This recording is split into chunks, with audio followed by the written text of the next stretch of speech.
पुराने समय में यौगिक रिसर्च हो या आयुर्वेद के थ्रू किसी को ठीक करने की बात हो, वो सब काम हमारे ऋषि मुनि और योगी ही करते थे। इसके अलावा और भी कोई विषय हो जो हमें समझ में नहीं आते थे, उनका समाधान भी ऋषियों के पास ही मिलता था। हमारे ऋषि और योगियों ने अपनी बुद्धि को इतना विकसित कर लिया था, वो हर तरह की प्रॉब्लम्स को सॉल्व करने की क्षमता रखते थे। किसी प्रकार से हमारे योगियों ने, ऋषियों ने ये किया, इसको आज हम समझने वाले हैं। और उन्होंने जो क्रियाएं की, जो पद्धतियां दी, जो मुद्राएं दी और हमारे शरीर को बहुत ही अच्छे तरीके से विकसित कैसे करा, इन्हीं विषयों पर आज हम बात करने वाले हैं। आजकल स्टूडेंट्स के बहुत से सवाल रहते हैं। वो बोलते हैं बहुत पढ़ते हैं, लेकिन हमें पढ़ा हुआ याद नहीं रहता। क्लास में कुछ टॉपर्स हैं जो बहुत अच्छा स्कोर कर लेते हैं। वो लोग तो बहुत ज़्यादा पढ़ते भी नहीं हैं, लेकिन फिर भी वो इतना अच्छा कैसे कर लेते हैं, उनके इतने अच्छे नंबर्स कैसे आ जाते हैं। इसे कुछ ऐसे समझो कि हर किसी की समझ की शक्ति, IQ, मेमोरी सब कुछ अलग अलग होता है।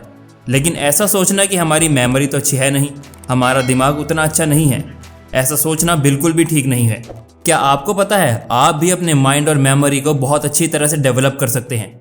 आज के टाइम में साइंस ने प्रमाणित किया है कि आप न्यूरोप्लास्टिसिटी के द्वारा अपने माइंड को बहुत ही आराम से विकसित कर सकते हो। रेगुलर प्रैक्टिस से आप अपने माइंड को ट्रेन कर सकते हो। तो चलो अब जानते हैं वो कौन कौन से प्राचीन तरीके और योग्य तरीके हैं जिनसे हम माइंड की पावर को बढ़ा सकते हैं। सबसे पहले बात करते हैं फिंगर प्रेशर पॉइंट्स की। हमारी उंगलियों के अगले हिस्से में वो हिस्सा जो उंगलियों के नाखून के बिल्कुल पीछे होता है, इस हिस्से में हुई सारी नर्व्स एंडिंग होती है। बहुत सारे रिसेप्टर्स होते हैं इन उंगलियों के हिस्सों में। जब हम थोड़ा सा प्रेशर डालते हैं तो यहाँ का प्रेशर स्पाइनल कॉर्ड के माध्यम से आपकी मस्तिष्क तक पहुँचता है और ये आपके दिमाग को सक्रिय कर देती है। तो अगर आप उंगलियों के आगे के भाग पर दबाव डालते हैं तो इसका प्रभाव आपके मस्तिष्क पर पड़ता है। आज के टाइम में बहुत से लोग इसका प्रयोग कर रहे हैं और इसका यूज़ करते हैं।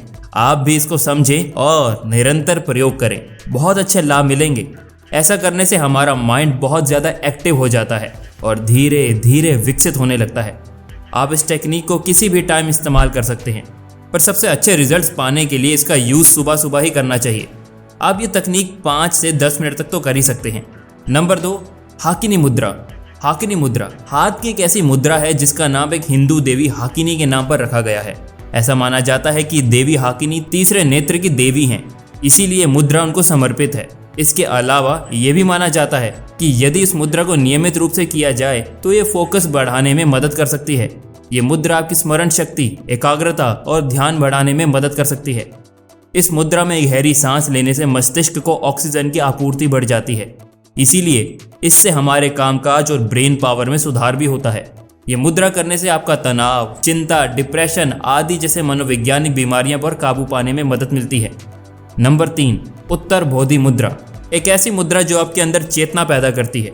इस मुद्रा में अगर आप रहेंगे तो आपका दिमाग आपके चारों तरफ चल रही चीज़ों को देखते हुए सतर्क रहेगा। एकाग्रचित होकर इस मुद्रा को करते हुए गहरी लंबी सांस लें।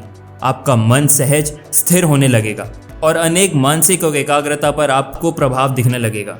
Number 4, त्राटक meditation. त्राटक सदियों से की जाने वाली क्रियाओं में से एक है। त्राटक का अर्थ होता है टकटकी। ऐसा माना जाता है कि जब हम किसी खास वस्तु पर निगाह टिकाते हैं तो शरीर को हिलाए बिना ही मन स्थिर हो जाता है।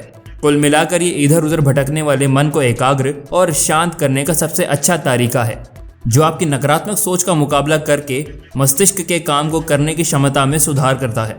त्राटक ध्यान करने से हमें बहुत ज़्यादा फायदे होते हैं, जैसे कि एकाग्रता बढ़ने में काफ़ी उपयोगी होता है। नंबर 2, जिन लोगों को नींद न आने की समस्या है उन्हें अपने सोने के तरीकों में सुधार करने के लिए रोज़ाना नियमित रूप से त्राटक ध्यान करना चाहिए। यह अनिद्रा को दूर करने में मदद करता है। तनाव दूर करें। अगर आप नियमित तौर पर करते हैं तो आराम के साथ चित्त भी शांत होता है।